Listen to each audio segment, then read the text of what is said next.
And now I'm going to turn you back to Brenda, and she's going to continue her story about Pinecrest. So here's Brenda again.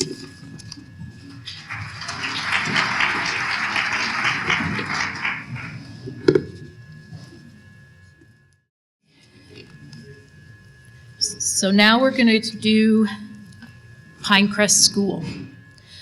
Pinecrest School was built by the Kenora Board of Education in 1961 and opened for students in February of 1962. Official opening ceremonies were held in March of 1962.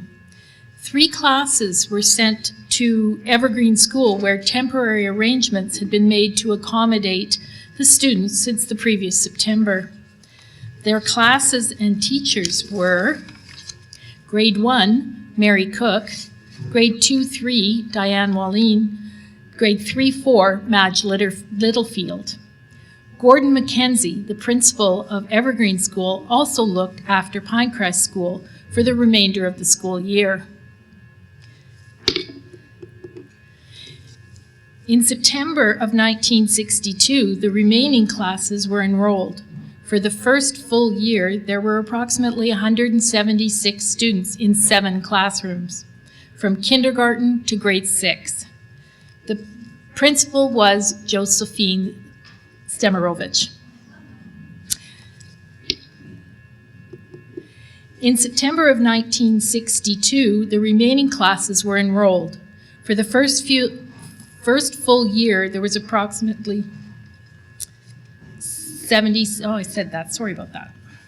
When we think back to our school days, we remember lining up by grades outside, filing into the classroom as the bell rang, in single file, sitting in rows of desks, folding our hands on our desk, and raising our hand to respond to questions.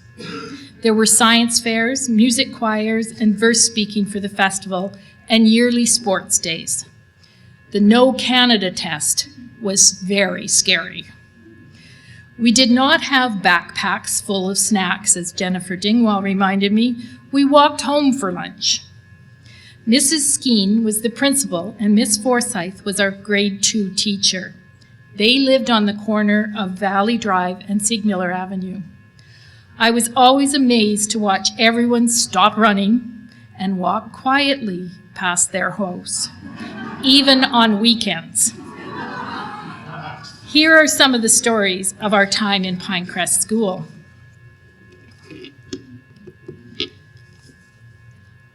Kathleen Scott.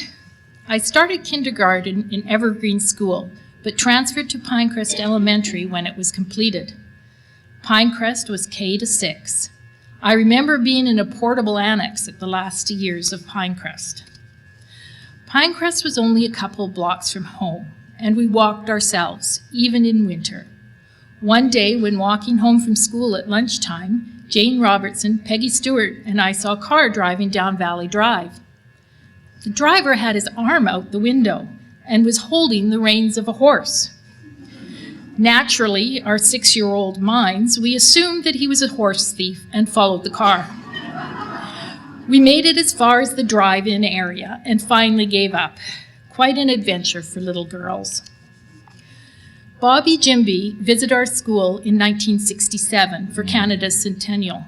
It was very exciting to see a celebrity in Kenora.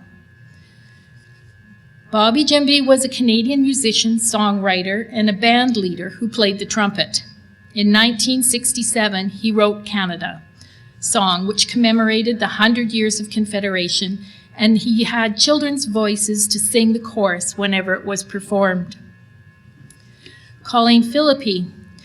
When the school opened, the kindergarten was in one of the classrooms. Within a year or two, the kindergarten class was moved to the gymnasium, and phys ed classes were held at Thomas Aquinas once a week in their gym. Going to this class always felt like an occasion, even though our single-file walk was very short. When the Pinecrest School opened, it was soon evident that it was too small to meet the needs of the community of young families. Almost every house had 2 to 5 children. The kindergarten moved to the gymnasium, portable classrooms were added, and grade 6 moved to Valley View. As the first children of the new development moved on to high school and then post-secondary school, and their parents stayed in their homes, the school enrollment declined and the school was closed.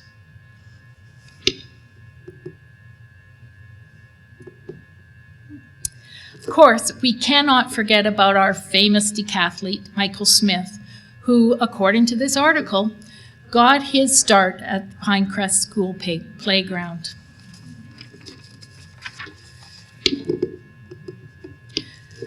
Growing up in the 60s was characterized by a sense of freedom, community, and unstructured play, where children spent long days outdoors, often unsupervised. The schoolyard was a popular meeting place for organized and unorganized activities, such as Capture the Flag, Red Rover, Mother May I, Tag, British Bulldog, basketball, touch football, and baseball. There were many smaller group games like hopscotch, double dutch, skipping, bouncing ball in a nylon stocking, against the school wall when there was no school in play, clackers, my thumb still hurts from that, and of course the twirlers. It was not unusual to have 30 to 40 kids ranging in age from 3 to 12 playing together. If you had nothing to do, just go to the school and join the fun. The town of Kenora had a playground program in the summer months where counselors arranged arts and crafts and sports activities. A parade with costumes and decorated bikes would be held at the end of the summer. Brownies and scouts were held in the school throughout the winter months. Other activities were available for kids in the neighborhood, like majorette band and 4-H clubs. Mrs. Arlene Nelson held rhythmic gymnastic classes in the Thomas Aquinas Gymnasium. Many people talked about the mill whistle, signaling it was time to go home for supper, and if the street lights came on, you better move quickly. Billy Kostick said that the baseball gloves and bats were slung over bike handlebars and the ball was stuck between the springs of a bike seat. Bicycles gave us the freedom to fly through the neighborhood. Nancy Way remembers the playground as having some fun playground equipment that would not cut the mustard now. The stumps. Literally a bunch of wooden stumps driven into the ground in a circle, which we would walk or run around on. You had to be careful not to miss a stump. There was also the camel bars, high metal climbing bars with an elevated section, the hump, and a zip line into the bush behind the school. Colleen Philippi, and I agree completely. It was a sad day when the twirler in the Pinecrest playground was declared out of bounds during school hours. Even in that much more permissive time, the heavy metal handles on the chains were deemed dangerous. I certainly remember being hit in the head more than once. No more waiting in line to whirl and fly around in circles. Fortunately, this favorite playground device was not removed, so it was still possible to fly in circles after the school was closed for the day and the teachers were gone. Playing King of the Hill on the giant snowmobiles was still allowed, though.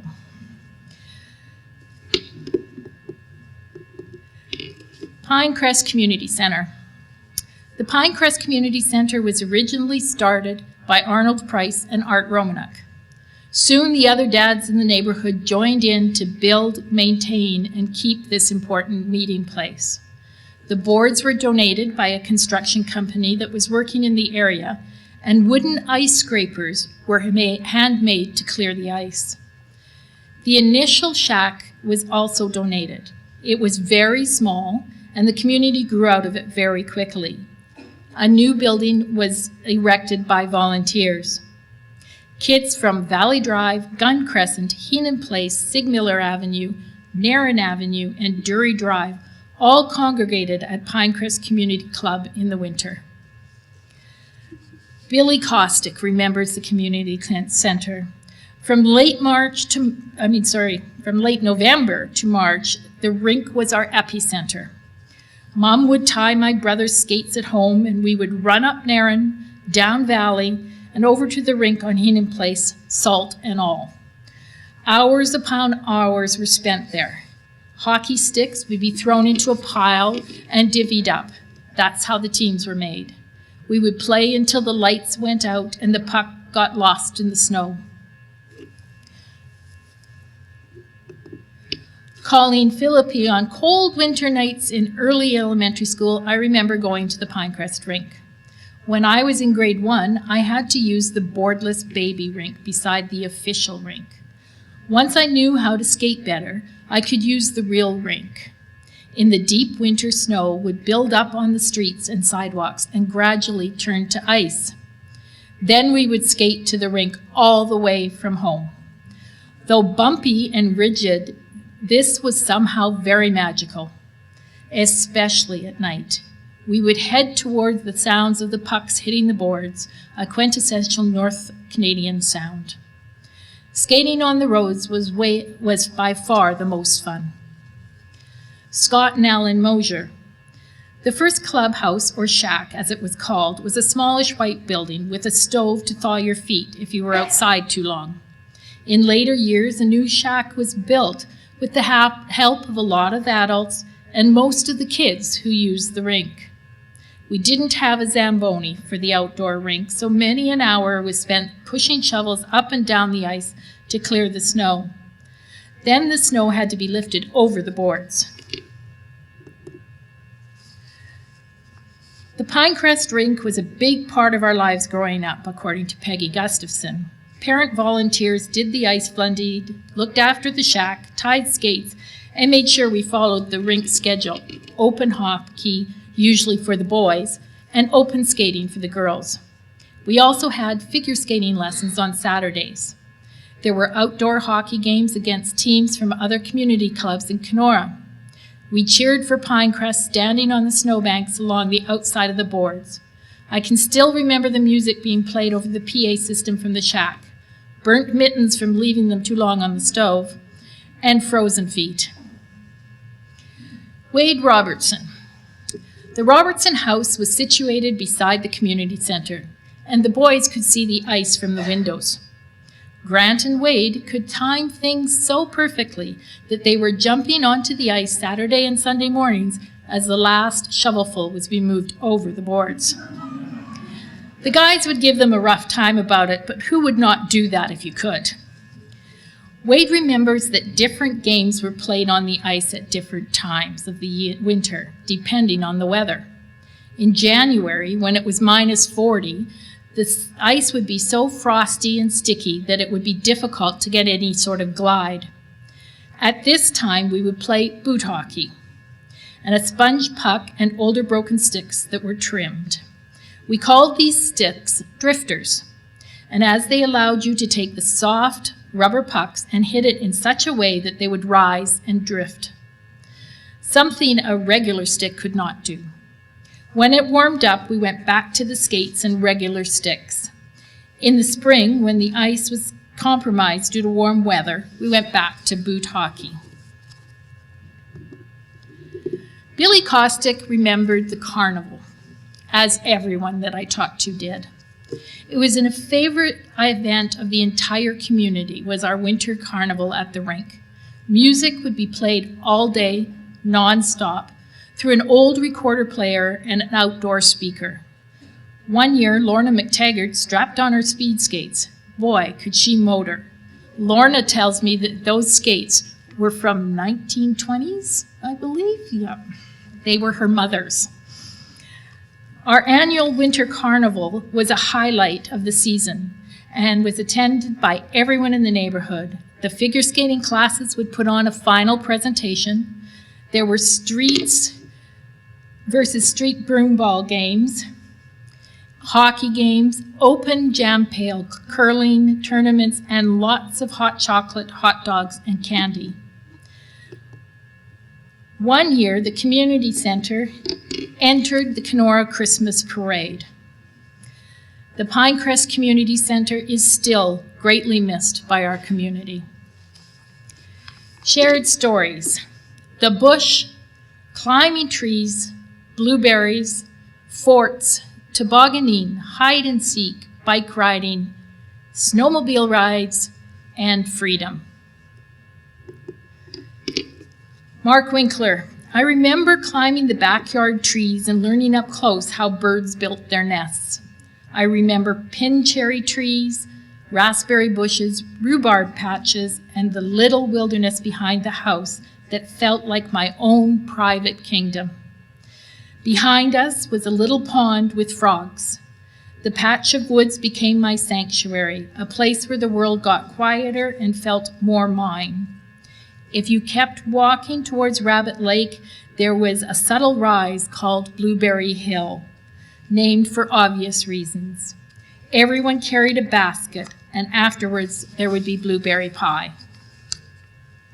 Scott and Alan Mosier. The bush was always there, just beyond the houses across the street. Lots of exploring, fort building.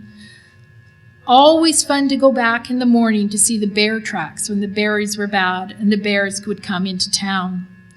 A lot of houses were built through the 1960s, so there was always scrap lumber to be using to build these forts. There was a trail leading from Heenan and Narran intersection to beaches on Rabbit Lake.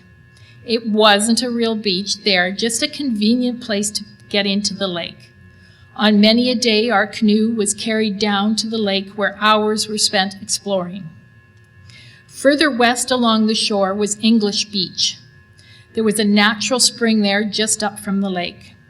There was also an actual sand beach, so it was okay for swimming. In winter, we'd toboggan down through the bush to the beach, but always bailed before plunging over the drop down onto the frozen lake. Colleen Philippi. Before the garage was built, the hillside was an immensely popular toboggan run for many children in the area. I remember feeling very special that I got to live right next door to it. After the gas station was built and my father developed his garden and skidoo trails in the bush behind our house became a wonderful sliding pathways. It was so magical to toboggan through the forest. Peggy Gustafson. We made our own fun without too much interference from teachers or parents, and we rode our bikes everywhere in the neighborhood and occasionally beyond, to the drive-in for miniature golf or LKs for penny candy or a popsicle. Riding our bikes was freedom and adventure. When I think back, I can't believe how lucky we were to grow up in a place that was a gift. You carry the place you grow up with you for the rest of your life. Pinecrest will be forever home. The Pinecrest neighborhood was different than most other neighborhoods of Kenora. It was not developed around a church, a family home, or based on where you were from. A very large number of the neighborhood came from other provinces and were the first in their family to come here. Efforts had to be made to meet your neighbors, so coffee parties, happy hours, bridge clubs, meetings at the schoolyard, or at the community center was how we developed our Kenora family. This was the memories we made. I would like to thank everyone that helped with my story. I had a lot of fun having tea and meeting with people about their memories of the area. Since I've done this story, there's been more people that have come up to me to ask to tell their story as well.